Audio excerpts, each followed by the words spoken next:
আসসালামু আলাইকুম রহমতুল্লাহি ওবারাকাতু। দেখেন একটা মাছ লাফালাফি করতে আছে, অনেক বড় একটা মাছ। মাছটা হয়তো খুব সম্ভবত পাঙ্গাস মাছ হইবে। অল্প পেরির ভিতরে মাছটা লাফালাফি করতে আছে, পানি শুকাই গেছে এই জন্য লাফালাফি বেশি করতে আছে। এখন আরেক জায়গায় আবার পানি ইচ্ছা মাছ ধরতে আছে, মেশিন লাগাইছে। আপনাকে পুরো আজকে দেখাবো ভিডিওটা, মাছ ধরার ভিডিও। শীতের দিনে নদীতে, খালে এবং পুকুরে পানি কমে যায়, এই জন্য এই সময় মাছ ধরার খুব একটা সিজন, এই সিজনে মাছ ধরে বেশি।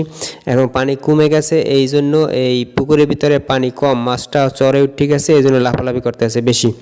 এই দেন বিশাল এক পুকুর, পুকুরের ভিতরে পানি একবারে কম বললেই চলে।